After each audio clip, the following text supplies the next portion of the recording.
자, 이제 굉장히 중요한 이제 복음주의 역사 속에서 에, 정말 중요하게 다뤄야 될 이제 신유 사역, 아니 좀 더 구체적으로 얘기하면은, 그러니까 오순절 운동, 오순절 운동에 대한 그 역사적 그 흐름, 그 다음에 그 다양한 인물들, 이제 그런 것들을 이제 개괄적으로 이제 이 책은 좀 다루고 있습니다. 우선 여기 바로 나와 있지만 20세기 후반 다양한 색깔의 신앙 갱신의 주요 원천 중 하나는 19세기 후반 북미로 기원을 거슬러 올라갈 수 있는 신유에 대한 기독교인의 관심 폭발이었다. 자, 그래요. 우리가 이제 처음부터 우리가 오순절 은사주의 운동이 형성이 된 건 아니에요. 그러니까 오순절 은사주의 운동이라고 하는 것은 좀 더 구체적으로 언제 형성이 됐냐면 1950년대하고 60년대 형성이 됐어요. 그러니까 우리가 이제 지금은 사실 좀 극단적 은사주의가 지금 활기를 치는데, 고전적 오순절주의 형성 시기는 1950년대와 60년대 미국에서 형성이 됐다는 거. 그거를 이제 일단 잘 알아야 돼요.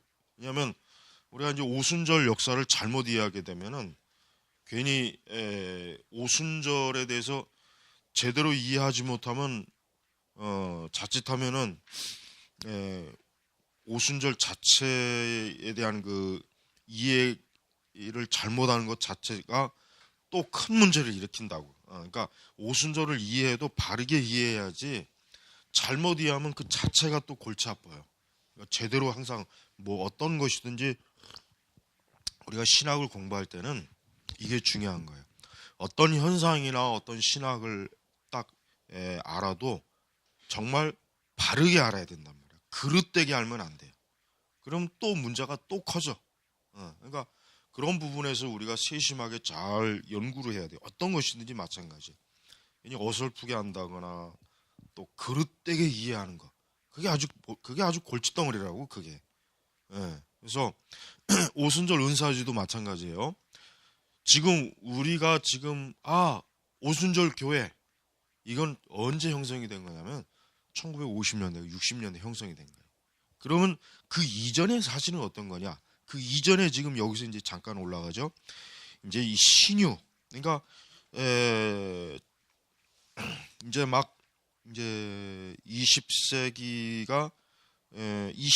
들어오는 그 길목 전후에 이제 신유에 대한 그 어떤 치유 사역에 대한 어떤 그 기운, 그런 바람이 생겨난 거예요. 이제 그 중에 이제 한 사람이 여기서 보면 이제 제임스 무어 힉슨이라고 하는 사람이죠.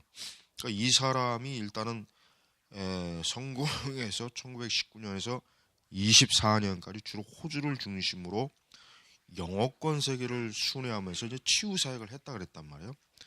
더군다나 이 사람은 이제 평신도예요. 평신도 설교자예요.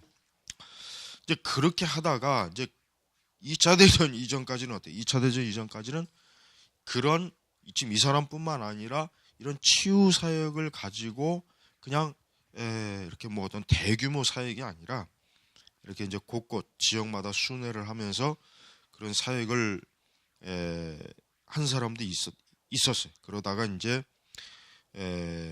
오순절 운동은 좀 더 구체적으로, 그러니까 2차 대전 이후, 그러니까 1차 대전, 1, 2차 대전은 세계 대전의 그 와중에 있기 때문에 사실 기독교도 모든 사역이 다 위축이 돼요. 그러니까 1차, 2차 세계 대전 그 사이는 기독교 사역이 많이 위축이 돼요. 왜 그래요? 당신 세계, 말 그대로 유럽 자체가 전쟁터란 말이에요. 또 미국은 그 전쟁터에, 2차 대전 같은 경우는 미국이 그 전쟁터에 또 뛰어들었죠. 그러니까 그 당시 기독교는 그러한 세계 전쟁 가운데 있었기 때문에 어떤 특히 선교 부분에 있어서 굉장히 위축이 확 돼버린다고. 그러니까 막 이렇게 교회가 어떤 활발하게 구체적으로 뭘 할 수 있을 만한 여건이 안 되는 거예요. 그러다가 이제 2차 대전 이후에 어때요? 사람들이 전쟁을 크게 겪고 나면 보통 사람들은 어땠습니까? 이 세상과 인생에 대한 허무함, 결국 수많은 사람들이 죽고 파괴되고 이런 걸 보면 사람이 딱 도대체 인간이란 뭐냐? 그러니까 인간이 어떤 자기 존재에 대한 뭔가 좀 깊은 통찰을 하는 그게 유행하는 그게. 그러면 어떻게 됩니까? 제일 먼저 종교가 어때요? 활발하게 일어날 수밖에 없어요. 그러니까 우리나라도 6.25 전쟁 이후에 종교가 어때요? 종교가 굉장히 막 극성을 그냥 아주 막 이렇게 굉장히 막 열성적으로 영성적으로 불이 붙었거든.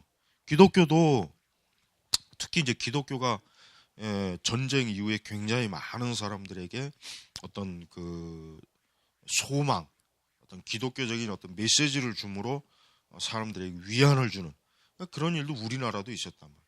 그러니까 세계적으로도 이 은사주의 운동이 특히 2차 대전 이후에 사람들을 직접적으로 뭔가 치유, 뭐 이런 치유 은사라든가 이런 거에 대해서 사람들이 꽤 뭔가 좀 마음에 아주 확 아주 잡는 그런 어떤 그 종교적인 매력이 굉장히 있었다.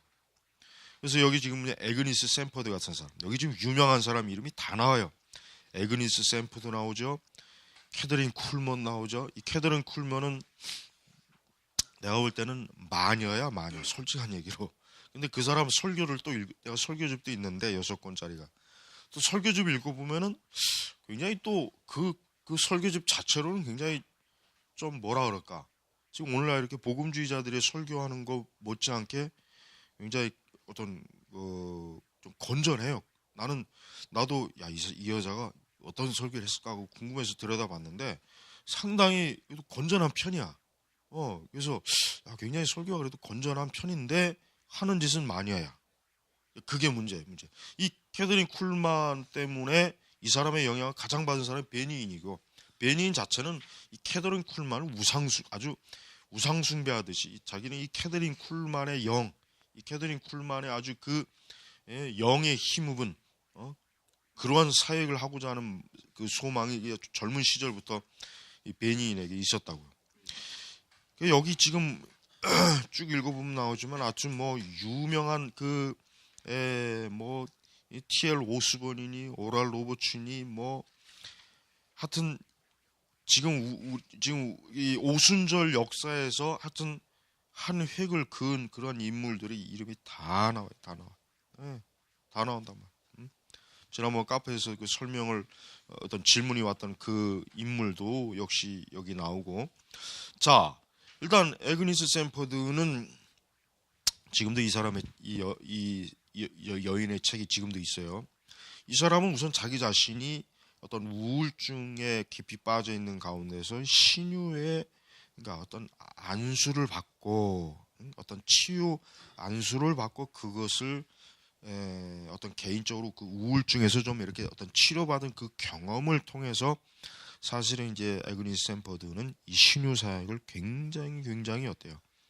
아주 어떤 자기가 이렇게 고통받았던 것에서 자유와 해방을 얻었다는 그 치료함을 얻었다는 그거 하나로 이제는 본격적으로 이러한 치유 은사 사역에 사실은 뛰어들어요. 그래서 여기 보니까 뭐 치유하는 빛, 그다음에 이제 1954년에는 방언을 시작하고, 그다음에 이제 1956년에는 제1회 누가 대회, 오순절 대회죠. 그것에서 이제 성령 세례를 이제 체험하고, 이렇게 이제 이 에그니스 샌퍼드 같은 사람이 어떤 자기 자신의 치유 은사 체험을 바탕으로 은사주의를 이제 서서히 은사주의를 이제 하는 거예요. 그러다가 이제 미국에서는 아까 여기 나와 있지만 캐더린 쿨만이 그 당대에 굉장히 어떤 그 치유 성령 사역을 굉장히 많이 했어요. 이 쿨만은 그 살아 있을 때 굉장히 그 미국 전역에서 엄청난 그 아주 오늘날식으로 얘기하면 이제 꼭 빌리그램처럼 아주 뭐 가는 곳곳마다 이 사람들의 그 엄청난 환호를 받은 그런 여류 전도자예요, 전도자. 그러면서 이 캐더린 쿨만은 특히 이제 치유 사역을 역시 이 사람도 이 여자도 그 자기의 사역 가운데 많은 치유 사역을 했어요. 많은 치유 사역. 그래서 이 치유 사역을 통해서 뭐 많은 사람이 뭐 치유 받았다 모았다 그랬지만은 그러나 실제적으로 캐더린 쿨만의 사역은 나중에 아무런 어떤 뭐랄까 아무런 어떤 열매가 없다는 게 이미 드러나 버렸어요. 캐더린 쿨만. 그래서 그러나 이제 그가 살아 있을 때까지는 하여튼 이 캐더린 쿨만은 굉장히 많은 사람들한테 이 오순절, 은사주의, 방언, 특히 여기 보니까 282페이지 보면은 성령 안에서 죽는 경험, 아주 대표적인 그러니까 성령 안에서 죽임 당하는 거, 아주 그 오순절 그 극단적 오순절주의자들의 아주 특유의 그 은사 현상이죠. 이런 것들을 그 자신과 또 그의 사역을 그의 그 집회에 오는 사람들을 통해서 어때요? 그게 퍼지는 거예요. 그러니까 막 그 은사 치유 현장에 와서 막 쓰러지는 거, 넘어지는 거. 이게 사실은 쿨만이 최초로 시작한 거예요. 이게 쿨만이. 예. 지금 나한테 지금 제본한 것 중에 그 이런 오순절 역사에 관한 그 실제 역사에 관한 그 제본 책이 있어요. 제본이 있는데 그거는 참 중요해요. 난 그 책이 참 번역이 되어서 나오면 좋겠는데 이 캐더린 쿨만 같은 경우는 그 당대에 사실 많은 사람들을 그 집회 지금도 아마 그 유튜브에 들어가면은 캐더린 쿨만 그 집회 영상이 있을 거야 아마 있을 거예요. 그 많은 사람들이 막 쓰러지고 넘어지고 하는 이런 현상을 최초로 보인 사람이 바로 지금 이 여자란 말이에요. 이 쿨만이란 말이에요. 그러니까 이런 사역들을 베니인 같은 놈이 보고 청소년 시기에 보고 헷가닥한 거예요. 굉장히 막 와 멋있고 막 종교적으로 막 영웅심 막 그냥 자기 눈에 영웅으로 보이는 거지 영웅으로. 응? 그러니까 베니인이 평생 자기 롤 모델을 캐더린 쿨만이라고 공개적으로 항상 얘기하잖아요. 그래서 캐더린 쿨만으로부터 기름 부음 받아서 자기가 지금까지 이렇게 쓰임 받고 있다. 막 이렇게 막 사기를 친다고요. 하여튼 베니인은 하여튼 내가 볼 때는 그 생긴 것 자체가 마귀 새끼 아주 딱 보면은 이게 아주 얼굴이 티가 나 아주. 그러니까 이상하게 은사주의자들은 미국이든 한국이든 내가 딱 보면은 벌써 얼굴 자체는 마귀 새끼가 딱 보이는데 이 마귀라는 생각이 딱 드는데 왜 그게 은혜롭게 보이는지 이해가 안 가. 응? 그러니까 쿨만도 이렇게 모차림 쿨만 자체가 어떤 사람이냐 여자가 굉장히 막 화려한 옷을 입어요. 화려한 옷을 입고 막 자기를 막 과시하는 화려한 그 치장을 하고 아주 뭐 꼭 여신처럼 그렇게 행사를 한다고. 그러니까 집회 때 굉장히 카리스마가 강해요. 굉장히 강하다. 굉장히 강하다고.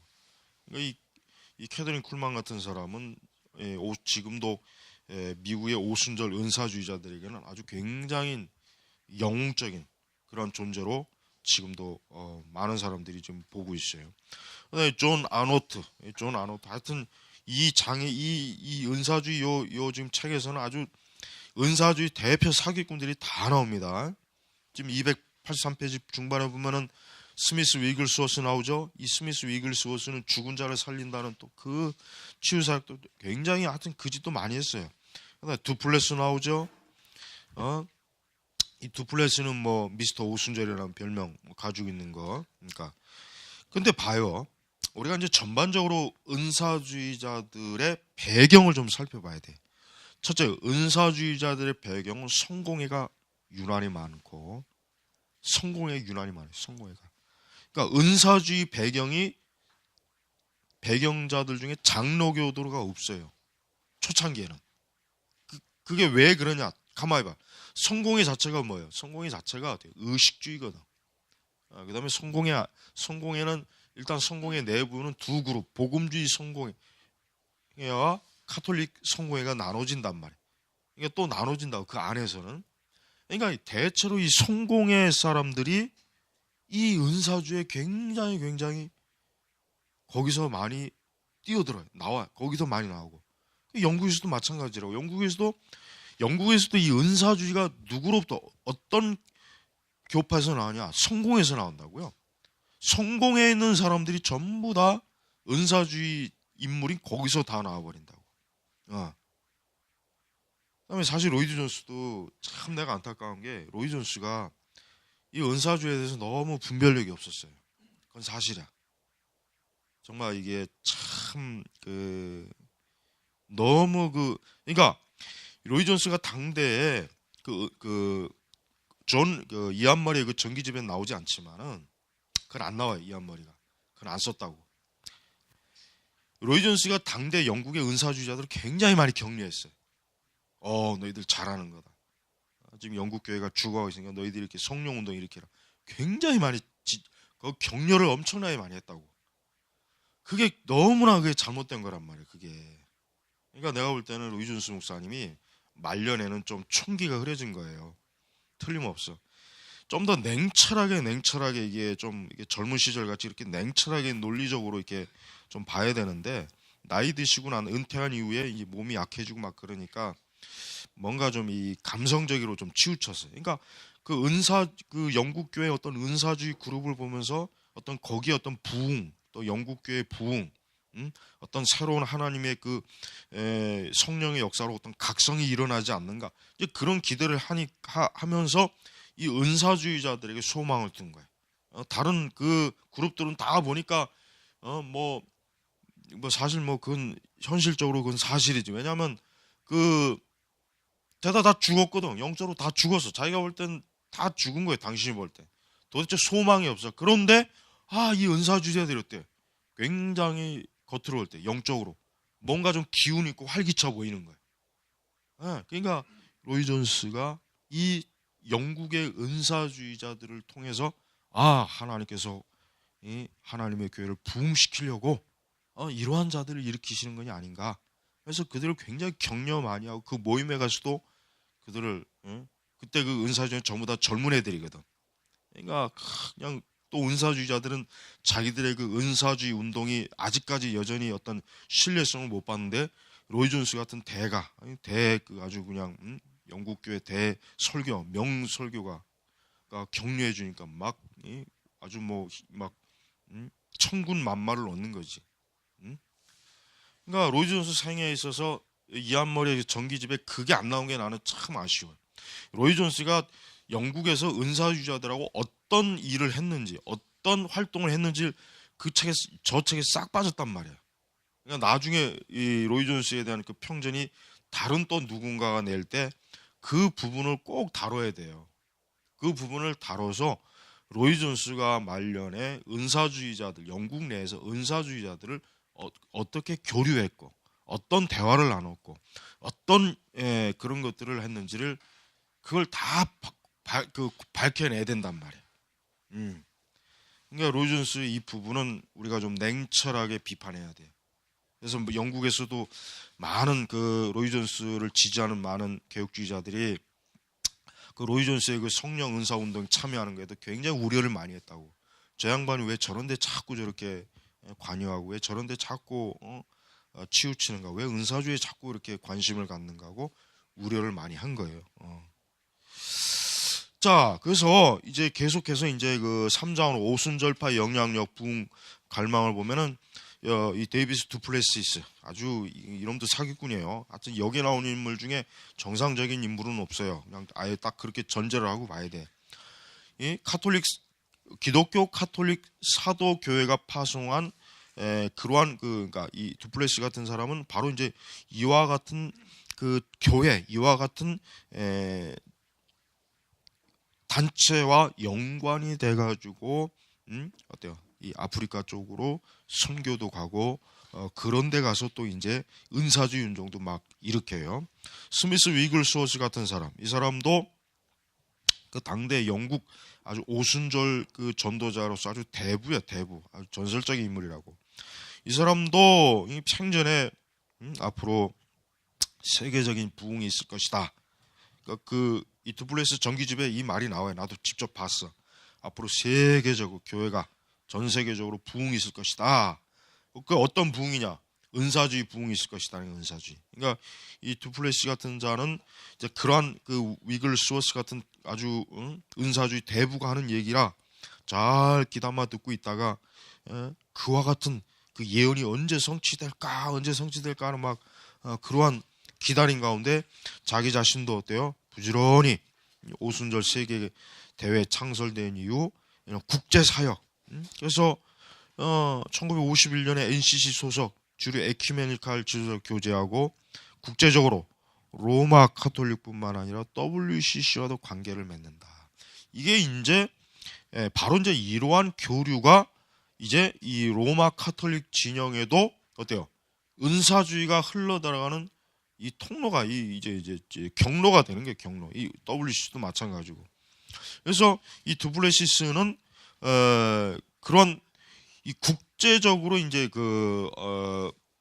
에큐메니칼 운동 세력과 손을 잡으면서 이 은사주의를 전 세계적으로 파급시키는데 그 일을 많이 한 사람이에요. 그러니까 이제 제일 중요한 것은 이제 북미, 이제 미국 같은 경우, 미국은 이제 사실은 은사주의가 사실은 50년대까지만 해도 미국은 이 은사주의를 그렇게 중요하게 여기질 않았어요. 아주 그 무식한 흑인들이나 못배운 백인들, 그런 애들이 그냥 어떤 그 종교적 광신, 그렇게 사실을 보고 있는 그 상황이 대체로 50년도까지라고. 그러다가 이제 50년도 이후부터 어때요? 50년도 이후부터 미국에도 이 은사주의에 대한 뭔가 새로운 갈망이 막 불을 일으킨단 말이에요. 그래서 이제 오럴 로버츠 같은 사람, 이런 사람, T.L. 오스본, 이런 사람들 또 이들뿐이 아니죠. 아까 얘기했지만 캐드린 쿨만도 마찬가지고, 이런 사람들이 어때요? 굉장히 이 어떤 미국 교회, 그동안 그 당시 미국 교회 상황은 이제 주류 개신교, 자유주의 기독교가 굉장히 막 침체 상태에 있는 상태. 주류 개신교 이 세력이 전부 다 자유주의잖아요. 그다음에 이제 근본주의는 근본주의대로 이제 자기들만의 영역에서 이제 거기에 이제 한정돼 활동하고. 그러니까 전반적으로 미국 개신교가 조금 이게 좀 이렇게 침체된 상태라. 침체. 1950년도를. 바로 그러한 가운데서 이제 은사주의자들이 굉장히 교회 뭔가 좀 새로운 활력을 불어넣어주는 그런 모양새가 나온 거예요. 그러니까 많은 사람들이 뭔가 기독교의 영적 활력을 이 은사주의자들에게서 뭔가 좀 발견할 수 있다라는 그런 소망을 굉장히 많이 갖게 되는 그 과정 속에서 이제 미국에 있는 많은 교회들이 이 은사주의를 많이 이제는 받아들여. 은사주의 영향을 많이 받아요. 많이 받는다고. 그래서 이제 그 1948년부터는 그 늦은비 운동, 아주 유명하죠. 늦은비 운동이 하나님께서 이제 그동안 메마르고 영적으로 침체됐던 교회 늦은비, 그러니까 하나님의 늦은 어떤 성령의 그 기름 부음, 막 이런 것들을 준다는 그 오순절보다 하나님의 성애, 이런 것들이 바로 이런 오순절 성향을 가진 선교사가 그 당시 우리 한국에 파송됐단 말이에요. 그때 우리 한국도 그 전까지의 선교사들은 대체로 어떤 선교사들이에요? 정통 보수 장로교, 그런 선교사들이었다. 그러니까 전혀 어떤 은사주의 어떤 그 물이 안 든 선교사들이었다가 미국에서 이제 은사주의 영향을 받은 선교사들이 서서히 들어오게 돼요. 창국 전쟁 이후에. 그 영향을 대표적으로 저 여의도 왕뱀 그 양반이 받은 거예요. 저 양반도 원래는 장로교 신학을 처음에 공부를 하다가 영어를 배운다고 선교사들하고 접촉하는 가운데서 이 은사주의에 감염이 된 거라고. 은사주의 책들, 은사주의 그 선교사들하고 자꾸 대화를 하면서 이 은사주의라는 게 있구나. 그때서 이제 이 사람도 그 사람도 은사주의에 본격적으로 자기 자신이 어때요? 뛰어든 거라고. 그러니까 미국에서 이제 한참 그런 오순절에 영향을 받은 선교사들이 그 많은 수는 아니지만 적은 수들이 그 당시 한국에 선교사로 와서 이 사람들이 이제 한국에 어떤 오순절 신앙을 일으키려고 하는 시도를 하고 신학교도 세우고 그런다고. 그런 와중에 이제 우리 한국에 이제 오순절이 이제 본격적으로 이제는 들어오게 되는 그런 계기가 되는 거예요. 그러니까 결국은 이제 우리 한국의 오순절의 뿌리는 어디냐? 미국이에요. 미국이라. 미국에서 그 오순절 운동이 그대로 우리 한국교회 그냥 이게 들어와서 결국은 우리 한국교회를 이렇게 참 망쳐놓는 그러한 그 참 마귀의 역사가 참 있는데, 자 영국, 특히 영국이 이제 미국 뭐 내가 볼 때는 영국이 상당히 이 은사주의가 굉장히 좀 뿌리가 깊어요.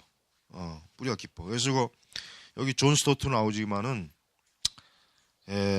이 존 스토트가 목회하는 올 소울스 교회가 그 존 스토트 이후에도 그렇지만 지금도 그렇고 존 스토트 당대도 그렇고 이 은사주의자들이 자꾸 그 올 소울스 교회 그 사역과 이렇게 좀 연관을 맺는 그런 일들이 많이 있었어요.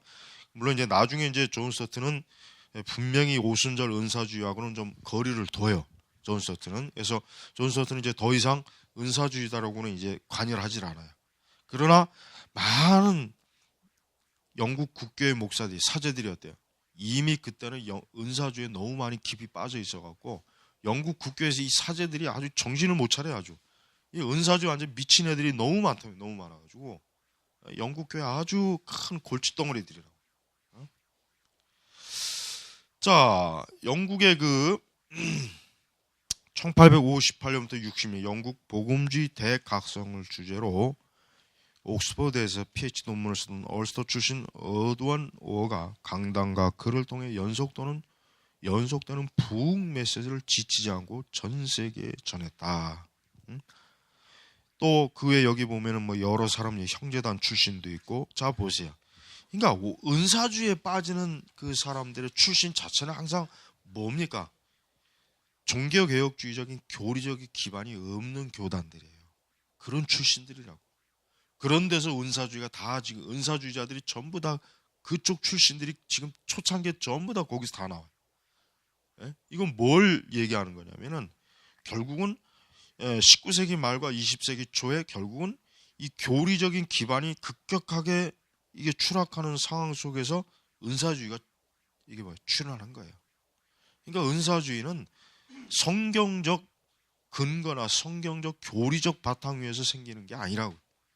벌써 그 출발 자체가 뭐예요? 출발 자체가 비교리적이고 비신학적이고 체험적인 그러한 기독교 신앙에서 나온 게 은사주의라고.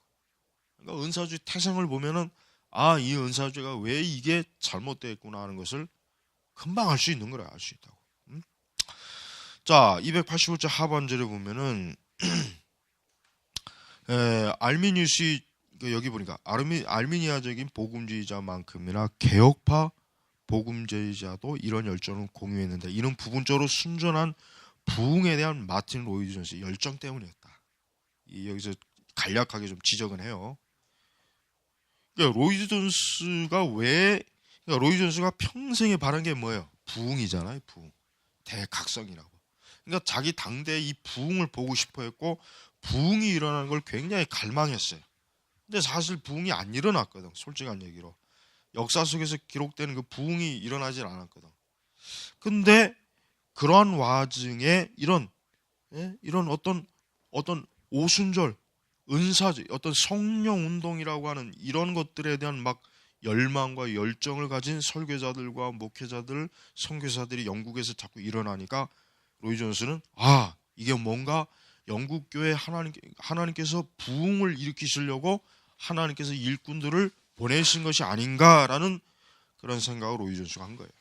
그러다 보니까 로이 존스가 너무 지나치게 거기에 개입을 해서 오히려 그 영국의 오순절주의자들의 그 활로를 열어주는 그런 참 안타까운 일이 생겨났어요. 자, 이제 286페이지 초로 들어가 보면은 여기 또 은사주의 유명한 인물이 또 나오죠. 존 베이커. 존 베이커. 이 사람도 어디 출신입니까? 성공회 출신이야. 그러니까 이 성공회가 아주 내가 볼 때는 우리 한국 성공회는 뭐 말할 것도 없고 영국에서도 내가 볼 때 이 성공회가 나는 이 성공회가 이제 정상적인 그 교단으로 이제 보기가 힘들어요. J.C. 라이 같은 그런 사람은 이제 더 이상 성공에서 나올 수 없어요. 이 성공의 자체가 뭐 복음주의 성공이든 로마 카톨릭 성공이든 간에 그들은 일단 여전히 뭡니까? 그들은 의식주의에 사로잡힌 그것을 여전히 고수하고 있어요. 복음주의 성공에도 마찬가지예요. 39개 신조가 상당히 건전한 신학적으로 건전한 복음주의 교리의 요약이라고 하지만 그러나 그들은 실제로 어때? 실제로 에큐메니칼적이고 이런 은사주의나 이런 방언운동이나 성령운동이나 또 심지어는 정치적 이런 좌파나 이런 데 굉장히 취약해. 아주 취약하단 말이에요. 그러니까 성공의 자체가 사실은 별로 바람직스럽지 않은 출발, 바람직스럽지 않은 그런 어떤 역사를 갖고 결국은 그 결과가 사실 그렇게밖에 안 되는 거예요. 그러니까 이런 사람들이 이제 오순절 교회를 찾아가서 방언과 함께 성령 세례를 받았다 그래요. 그러니까 이런 베네트 같은 사람, 이런 사람들은 뭐 또 뭐 미국에서도 개신교 감독교회, 그다음에 또 성공의 카톨릭파 신자 진스톤 같은 사람은 자기의 그 은사주의 활동에 대한 것들을 또 곳곳에 이제 퍼뜨리는데 많은 근데 그 이제 뉴스위크나 타임 뭐 이런 그 아주 굉장히 영향력 있는 그 언론 매체를 통해서 은사주의 운동을 좀 더 공개적이고 좀 더 광범위하게 사실은 알리는 일을 해요. 그래서 미국에서도 이런 은사주의 갱신 운동이 자꾸 일어나서 미국도 이런 은사주의가 이제 아주 이제 좀 더 주류 기독교까지 이제 속속들이 들어가는 하나의 계기가 돼요. 1968년에 그 사중복음. 나는 이게 이 오중복음의 이게 하나의 요게 이게 벤치마킹한 것 같아. 딱 내가 볼 땐 틀림없어. 이 사중복음 교회에서 세례를 받고 크리스텐스 같은 사람은 비록 루터파의 교리와는 맞지 않지만은 루터파 안에 이 은사주의를 퍼뜨리는데 역시 이 크리스텐스 같은 사람도 많은 일을 했다 이렇게 보고 오는 거예요. 자 5번째 갱신이 대서양을 넘어가다.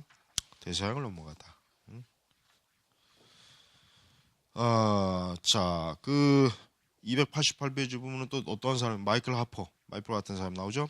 이 마이클 하퍼는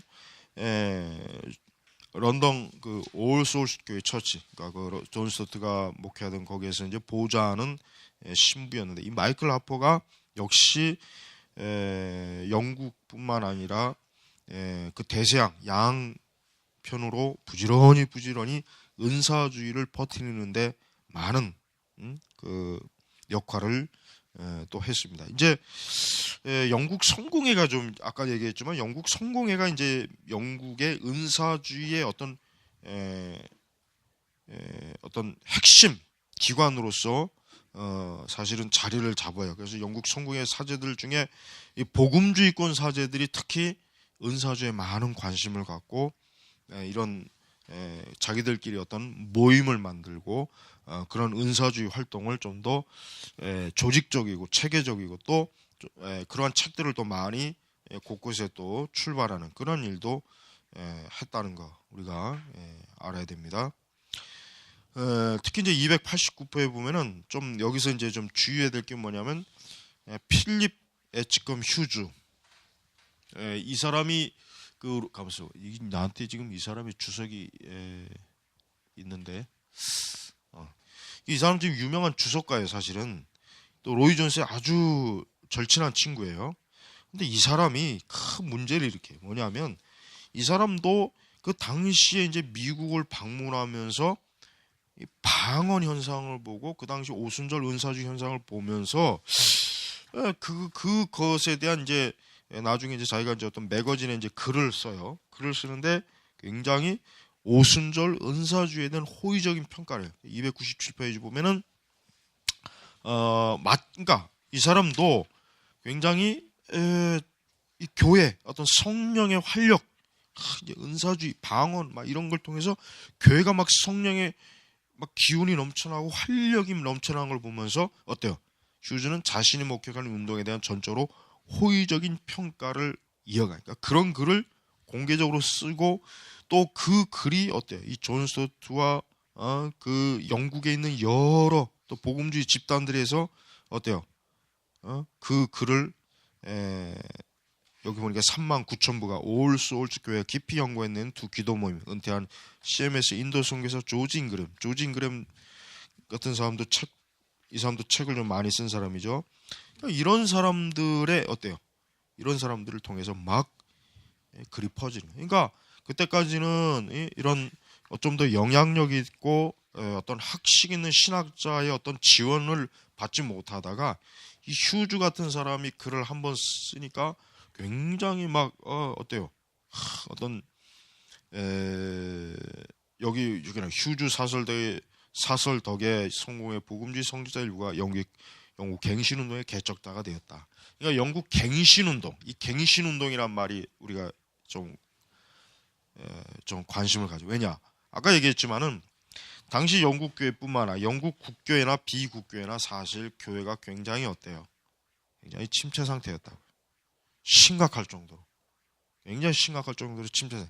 그러니까 영국에서는 사실 오순절 아니라도 어떤 식으로든지 갱신 운동이 일어났어야 되는 상황이에요. 근데 그걸 누가 주도하냐? 이 성령 은사주의가 주도하는 거예요. 그리고 로이 존스는 여기에 이제 자기가 굉장히 직간접적으로 굉장히 많은 서포터 역할을 하고,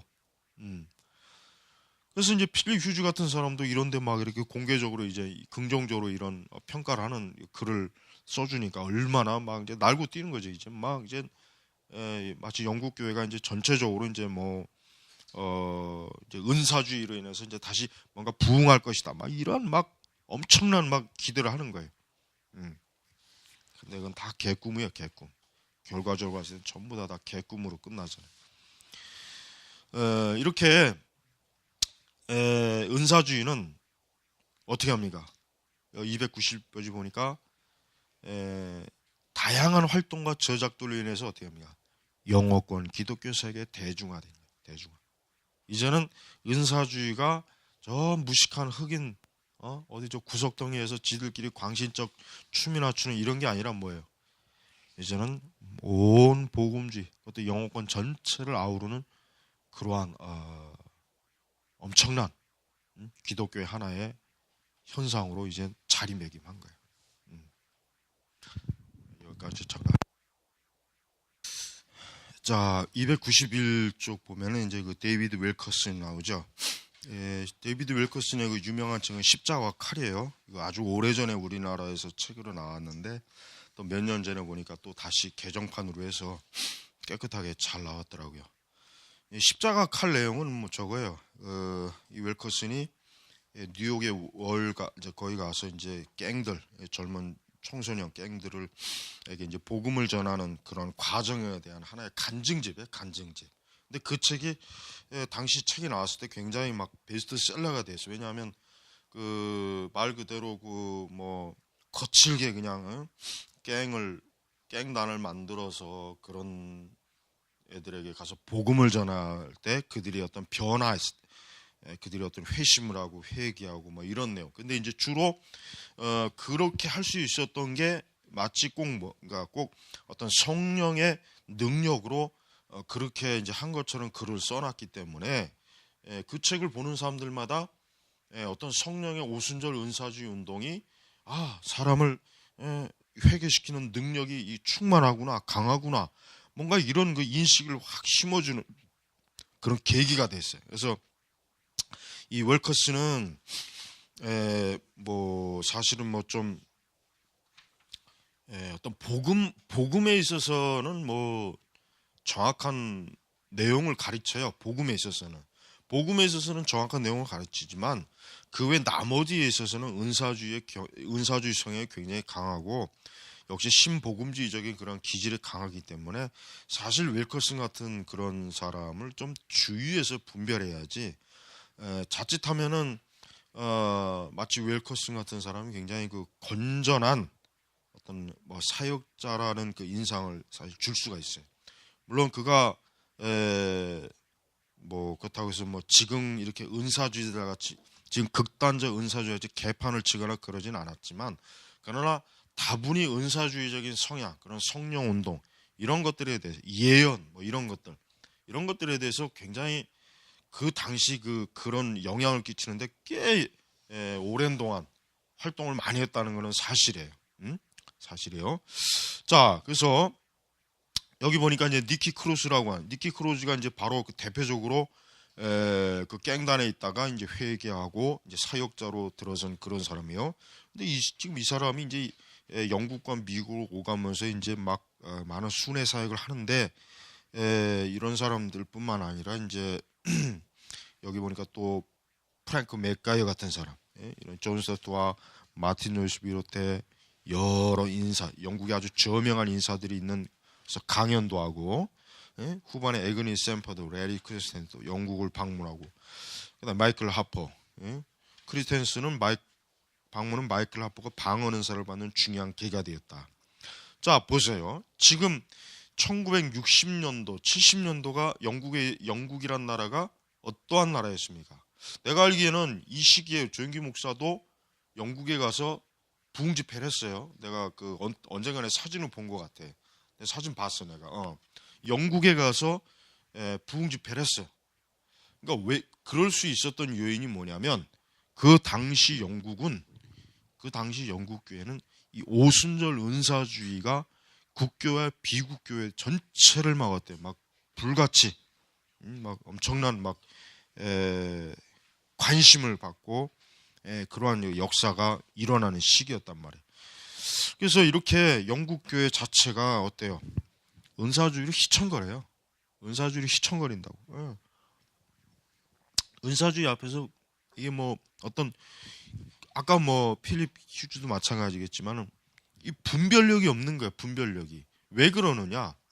그 당시에 그 영국에서 하는 은사주의라고 하는 것은 아직 보편적으로 이 방언이 그냥 막 불같이 퍼지던 시기도 아니었어요, 사실은. 대체로 그때는 내가 볼 때 그 당시에 그 오순절이라고 하는 것은 어떤 성령 운동이라고 하는, 그러니까 교회 갱신과 부흥이라고 하는 그 주제를 가지고 은사주의자들이 주로 설교하고 책을 썼기 때문에 사실 호응을 많이 받은 거예요. 그러니까 아직까지는 그 당시 그 이적이니 기적이니 방언이니 치유 이런 것들이 막 급격하게 어때요? 영국 교회를 휘잡던 시기는 아니었다, 이거 아직은. 예. 그러나 이제 결국은 그런 것들도 결국 나중에 들어오게 돼요. 나중에 들어오게 된단 말이에요.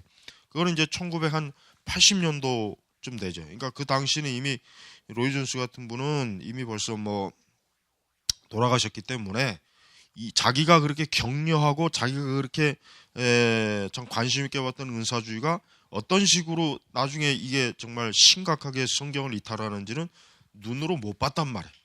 눈으로 못 봤죠. 예? 그러니까 우리가 그러니까 조심해야 될 게 뭐냐면, 초기에 어떤 기독교의 현상이 일어났을 때 그걸 조심스럽게 봐야 돼. 그걸 너무 성급하게 일찍 받아들일 필요가 없어요. 더 시간을 두고 또 좀 더 그런 부분을 신학적으로 잘 검토하지 않으면은 그냥 순식간에 다 그냥 거기에 이렇게 선뜻 그냥 휩쓸려 버리는 거예요. 조심해야 된단 말이에요. 로이 존스 같은 분도 그렇다면은 뭐 얼마나 대부분의 사람들이 다 그런 쪽으로 넘어간다는 것은 사실 뭐 어떻게 보면 이해할 만도 해요. 그래서 여기서 이제 그 유명한 국제 순복음 실험이네 나오죠. 마이클 하퍼는 국제 순복음 실험이네. 이 순복음 여기서 아주 그냥 아주 이 꼴보기 싫은 이 순복음이라는 단어가 여기서 이제 나오네. 이 순복음, 풀 가스펠. 이 용어가 결국은 이제 우리 한국의 여의도 왕뱀이 이제 차용하는 용어가 돼요. 이 순복음이라는 것 자체가 사실은 뭐예요? 이 순복음이라는 자체가 복음 앞에다가 순이라고 하는 이거를 왜 붙였느냐? 결국 오순절 은사주의 운동은 뭐예요? 이 교회, 하나님의 이 교회, 기독교회, 어떤 순전한, 거룩한, 충만한 이런 복음을 전해주는 그러한 집단이다, 그러한 신앙이다라는 것을 강조하기 위해서 이 순복음이란 말을 그래서 쓰는 거예요. 근데 사실 순복음이란 말은 아주 나쁜 말이에요. 나쁜 말이란 말. 사실 순복음은 가짜 복음이에요. 은사주의자들이 말하는 순복음은 그건 가짜 복음이라고. 그건 전혀 교회를 어때요? 새롭게 온전하게 할 수가 없어요. 오히려 참된 복음을 가리키는, 그러니까 참된 복음을 오히려 회방하는 그런 가짜 복음이지 진짜 이게 순수한 복음이라고 보기는 사실은 어렵습니다. 자, 이렇게 이제 뭐 국제 순복음 실업이네 막 해가지고 뭐 이제 그 일반 평신도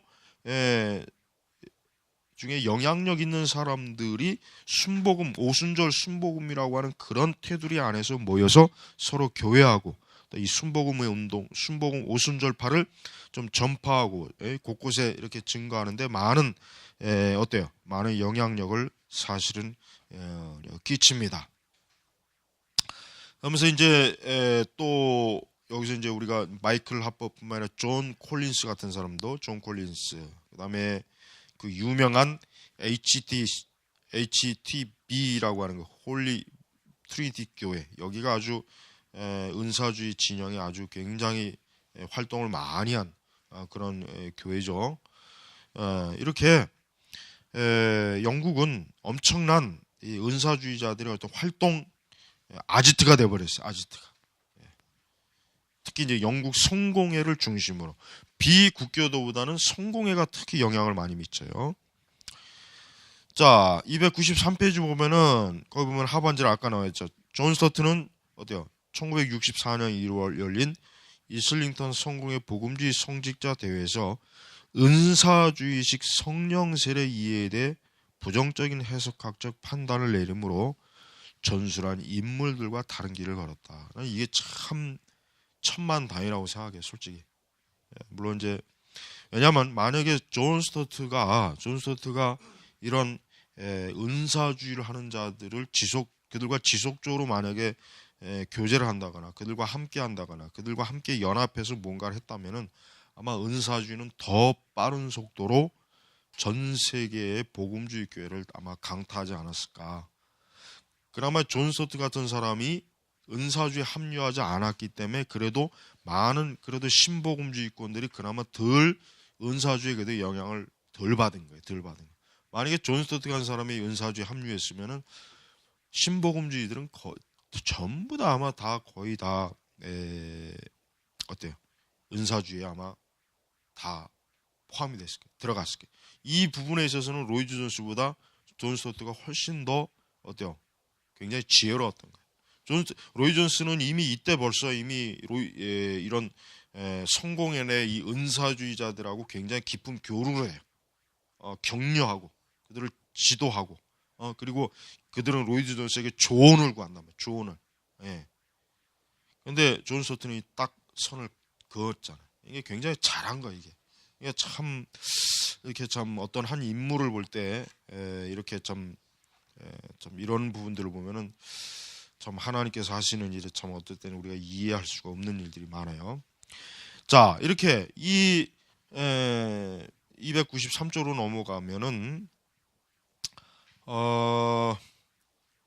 그러니까 새로운 갱신운동, 부흥운동에 대해서 한 가지 이제 우리 좀 구분할 필요가 있는 것을 약간 여기서 좀 언급을 해요. 즉 이제 이런 것들이 사실 칼빈주의적 관점 또 뭐 스펄전의 부흥 뭐 이런 그런 뭔가 좀 열망 있는 것들을 드러내긴 하지만 그러나 오순절 은사주의 운동의 특징이 뭐냐? 여기 딱 중간에 나왔던 사도시대의 초자연적인 성령 은사들의 갱신으로 다양한 이적과 기사를 동반하는 것. 이게 바로 특징이에요.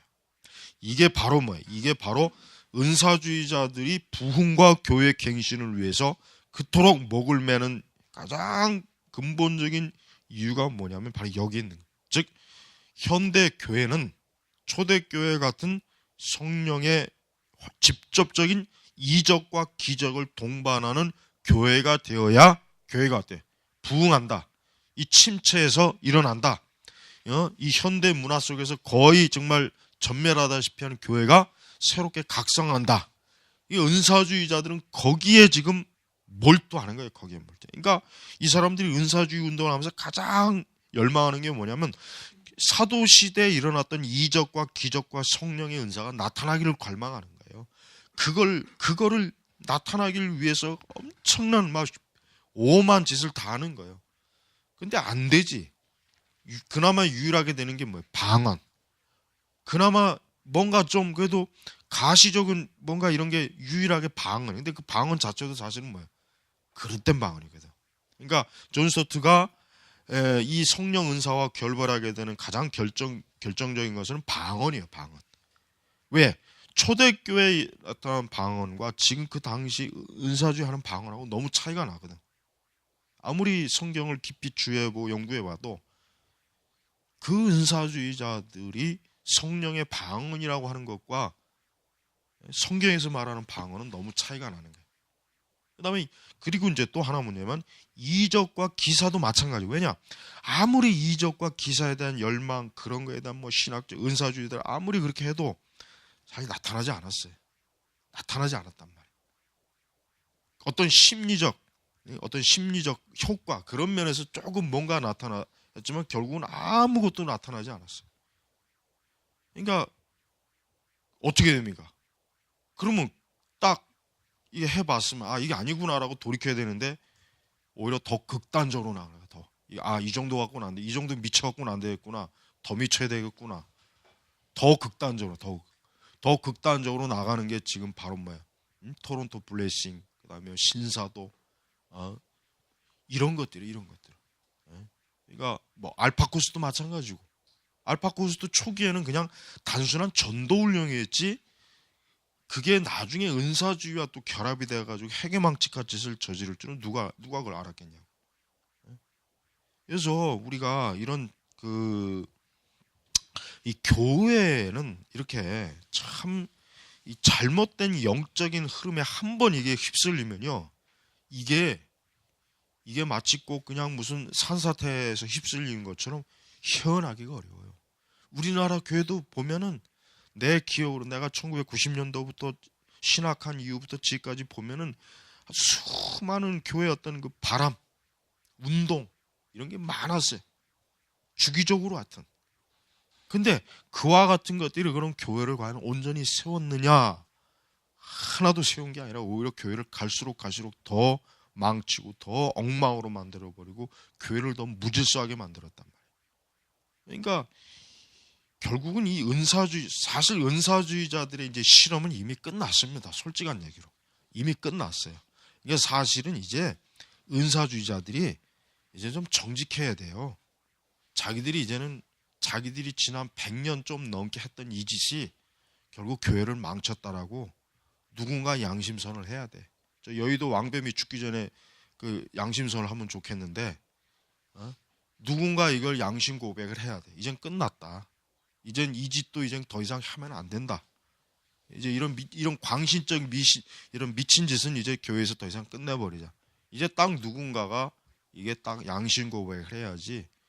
언제까지. 지금은 솔직한 얘기로 이제는 은사주의의 어떤 그 열망도 이제는 없어. 솔직한 얘기로. 한때 은사주의의 그 광풍이 일어났을 때 그 열정도 은사주의자들 자체에도 이미 없어요. 이미. 그냥 껍데기만 겨우 갖고 있는 거예요. 껍데기만. 그래서 우리가 교회는 사도들 같이 기도와 말씀으로 건전한 하나님의 교리로 교회를 세워야지. 그 주기적으로 유행하는 광풍 그게 있어요. 그게 꼭 하나가 사라질 것 같으면 또 하나가 또 생기고 또 하나 생기고 또 하나 생기고 끊임없어. 이게 한도 끝도 없는 거예요. 그때마다 교회가 거기에 놀아나고 그게 뭔 짓이에요 그게. 예? 그러니까 우리가 참 조심해야 돼요. 그런 면에서 우리는 로이 존스 목사님도 말년에 아주 치명적인 오류를 범했다는 것을 우리가 이거 알아야 돼요. 이한머리가 이제 로이 존스의 그런 부분을 다루지 않은 이유는 이제 로이 존스에게 이제 그런 부분을 다루게 될 경우 굉장히 좀 논쟁적이고 논란이 일어나고 또 자기가 이제 존경하는 그 목회자에 대한 그 어떤 누가 될까 이제 그거를 이제 철저하게 이제 그 평전에서는 완전히 그 부분을 싹 빼버렸다고 하죠. 빼버렸다고. 예. 네, 나중에 이제 아마 틀림없이 또 이제 로이 존스가 이제 성령 운동을 한 거에 대한 어떤 그 평가가 나오는 이제 그런 책들이 영국에서 이제 나올 거예요. 틀림없어. 안 나올 수가 없어요. 왜냐하면 그러한 지금 그 일들이 숨길 수가 없는 그러한 일이기 때문에요. 자, 이렇게 이제 교회는 지금 뭐 293페이지 보면은 이제 뭐 뉴질랜드, 스코틀랜드, 여기 왜 뉴질랜드 형제단, 예? 보세요. 그러니까 스코틀랜드 형제단, 예? 꼭 은사주의가 자리를 잡는 그 요체들이 어디냐? 이런 형제단, 성공회, 예? 교리적인 기반이 약한 곳에 꼭 뿌리를 내린단 말이에요. 교리적인 기반이. 개혁교회에 뿌리를 내린 일이 없어요. 개혁교회. 물론 이제 지금은 또 개혁교회도 그런 걸 받아들이는데도 유럽에서 있긴 뭐 극히 있긴 한데, 실제로 애초부터 출생지 자체, 태생 자체가 개혁교회나 장로교에서 출생하지 않았다는 게 이게 의미심장한 거라고. 이게. 그래서 우리가 교회가 건전한 이 복음과, 그러니까 성경적 복음과 교리를 가르치는 중요한 이유가 뭐냐면, 물론 그걸 통해서 교회 자체도 바른 유지를 해야 돼요. 그러나 뭐예요? 거짓된 교훈을 가르치는 자들이 나오지 않도록 하기 위해서도 그게 중요한 거란 말이에요. 그러니까 영적으로 설령 부흥을 못해도 이상한 사이비들이 못 나오게 해야 되는 그 이유로만으로도 이 교리 교육이라고 하는 것, 바른 성경적 설교라고 하는 것은 그래서 중요한 거예요. 그래서 왜냐하면 교리적 기반과 성경적 기반이 약하면은 거기서 반드시 돌연변이들이 출몰해요. 어느 때건 반드시 이상한 놈들이 나오게 돼 있단 말이에요. 모든 이단들이 다 그렇게 해서 나오는 거 아니에요. 모든 이단들이 다 기존 교회들이 잘못된 가르침과 비성경적인 체험 신앙과 이런 것들에 어때요? 하다 보니까 거기에서 어떤 특출난 이단의 은사를 가진 애들이 나와가지고 오늘날 신천지도 나오는 것이고 구원파도 나오는 것이고 오만 가지가 다 나오는 거예요. 그러니까 교회는 당장 부흥을 하지 못한다고 해도 바른 가르침을 고수해야 돼. 그래야 어때요? 사이비 이단들이 못 나오는 거예요. 이게 정말 중요한 거예요. 이게 중요한 거예요. 그러니까 로이 존스가 어디에서 잘못되느냐? 너무 지나치게 부흥을 열망한 거예요. 너무 지나치게 부흥을 열망하다 보니까 뭔가 그 부흥을 일으킬 수 있는 어떤 뭔가 은사주의 통해서 뭔가 조짐을 보니까 거기에 너무 확 가버린 거예요. 혹 가버린 거예요. 그러니까 당신이 설교한 대로 부흥은 하나님의 주권이면은 하나님의 주권대로 부흥이 일어날 때는 일어날 것인데, 로이 존스 목사님도 말년에 하여튼 이 총기가 흐려져요. 나이가 드시니까 뭔가 이게 조급하고 뭔가 좀 이게 자꾸 감성적으로 좀 흐르신 것 같아요. 웨일즈의 그 기질, 그런 기질 때문에. 그러니까 이제 이 은사주에 너무 그 좀 개방적인 입장을 취했어요. 그게 아주 잘못된 거예요. 자, 298페이지 복음지 예배 변화. 이제 예배 변화를 좀 봅니다. 우리는 예배에 대해서도 할 말이 많아요. 왜냐하면 예배 자체가 정말 참 많은 변질을 가져왔어요. 여기 보니까 1960년대 유명한 캘리포니아 예수운동이죠. 예수운동이 누구로 어떤 목적으로 일어났습니까? 히피들 전도하려고 이 예수운동이 일어난 거잖아요. 히피들 전도하려고. 그러니까 1960년대 이 캘리포니아에는 특히 히피들이 많았거든. 거기가 마약이 많으니까 히피들이 많을 수밖에 없어요. 그러니까 이들을 전도하고 이들을 이 젊은 마약에 찌든 히피들을 신앙으로 변화시키려고 하는 그러한 하나의 중요한 매개체가 뭐예요? 여기 말씀 노래. 그러니까 그 유명한 미국의 그 유명한 이 컨템플러리 단체들은 전부 다 이 시기에 다 나온 거예요. 이 시기에. 그래서 말씀 노래, 그러니까 쉽게 하면 원래 CCM이에요. CCM. 그러니까 이 예수 운동의 핵심은 젊은이들을 어때요? 젊은이들, 마약에 찌든 히피 젊은이들을 하나님을 찬송하는 찬양으로 변화시키자는 그 운동이에요. 그 운동. 그러니까 사실 말씀 운동도 아니고 어떤 교리도 아니었어요. 그냥 찬송으로 변화시키자. 저들이 맨날 기타 치고 마약 먹고 노래 부르고 춤추는 거 보니까 저들은 음악을 좋아하는구나. 자, 그렇다면 저들에게 맞는 음악을 좀 우리가 기독교식으로 표현해 보자. 그게 바로 CCM이란 말이에요. 근데 그걸 굉장히 좋아했어. 또 히피들이, 그중에 많은 히피들이 굉장히 또 좋아가지고 거기 은혜 받고, 그렇게 은혜 받는 애들이 결국은 그 CCM 선교단체를 만든 거 아니에요. 걔네들이 만드는 곡들이 전 세계적으로 막 퍼지고, 우리나라에 뭐 두란노에서 막 그 곡 따라 부르고. 그러니까 히피들이 그 만드는 곡들이 상당히 어때요? 감성적이고 세속적인 그 기법, 리듬, 그런 게 아주 엄청나게 들어가 있다. 엄청나게. 그래서 우리가 이런 찬양의 노래, 여기 노래로 부르는 말씀, 이런 것들, 이런 게 아주 막 어때요? 이제 이 예배의 변화가 이때 급격하게 변하는 거예요. 그러니까 그 전까지는 주류 교회도 그렇고 자유주의 교회도 그렇고 이런 뭐 근본주의 교회도 그렇고 교회 예배 형식 자체가 어떠냐, 굉장히 엄격해요. 아주 엄격하고, 어떻게 보면 이게 딱 뭐라 할까, 이게 틀에 잡혀서 사실 젊은 그 뭐 이런 히피나 이런 성향을 가진 애들이 이제 그런 예배 참석한다는 것 자체가 답답하고 뭔가 자기를 구속하고 자유가 없게 만든다는 생각을 주는 거겠지. 그들은 그렇게 이제 받아들인 거예요. 그러다 보니까 이제 이 예배 자체에 대한 변화가 벌써 급격하게 이때부터 흐트러지는 거예요. 그러니까 이때부터 그런 막 엄격한 그 예배 형식보다는 좀 풀어주는 예배, 자유로운 예배, 막 CCM 부르고 신앙 고백도 없고 그냥 CCM 부르다가 목사가 나와서 자유롭게 설교하고, 그 다음에 예배 복장도 뭐 그 전까지는 사실은 예배 복장도 단정하고 이런데, 뭐 이제 히피들이 어디 단정하게 와요? 그냥 머리 치렁치렁하게 오고 막 그냥 뭐 담배 피고 술 먹고 그냥 막 들어오는 거야. 막 그러니까 그런 상태를 그냥 허용하면서 같이 찬송 부르고 말씀, 이게 이제 예배 형태가 그렇게 변하는 거예요. 이게 굉장히 자유스럽게 확 변해버렸어요. 자유스럽게. 그러니까 우리가 이제 이런 그 개혁주의가, 여러분 왜 개혁주의가 이렇게 20세기 인기 없었느냐? 우선 개혁주의 자체가 그런 시대적인 흐름과 어때요? 타협을 할 수가 없어요. 개혁주의 교리를 제대로 안다면 그런 것과 이게 안 돼. 우리가 칼빈주의를, 그러니까 칼빈 청교도주의를 받아들이면서 은사주의를 받아들일 수 없듯이 그러한 세속적인 문화도 교회 안에다 끌어들이긴 사실 어려워요. 힘들어. 그거를 좋아할 수 있다는, 그런 걸 어떤 식으로도 조화를 이룬다는 것 자체가 사실 그거 이미 잘못된 거예요.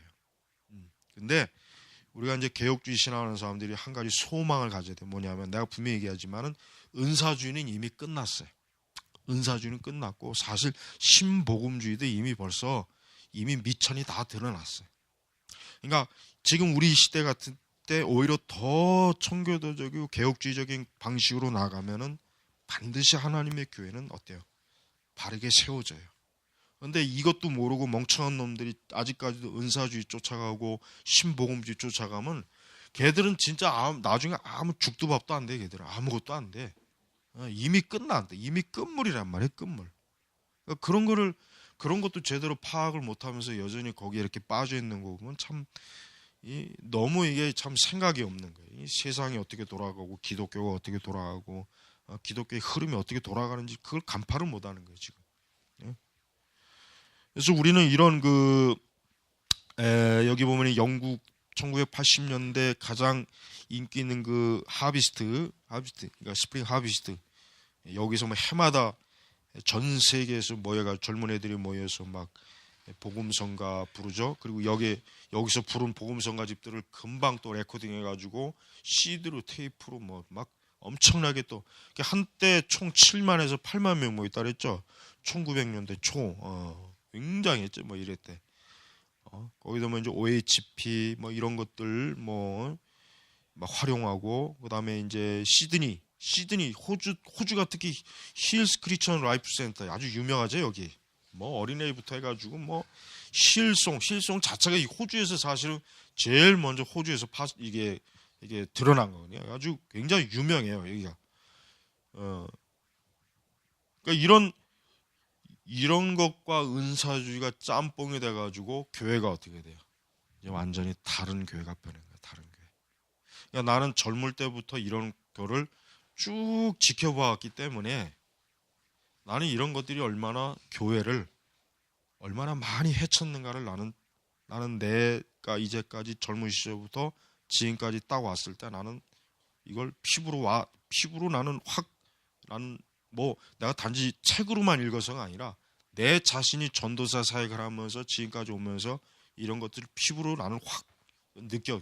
그걸 내가 체험했기 때문에, 그걸 내가 겪었기 때문에 나는 이런 것들이 절대 교회를 온전하게 하지 못한다는 건 난 자신 있게 얘기할 수 있단 말이에요. 예. 그러니까 우리가 이런데 여전히 어리석게 매여 있다고 하는 것 자체는 그건 아무 참 어떤 쉽게 얘기하면 시대적인 통찰이 없는 거예요. 시대를 볼 줄 알아야 돼요.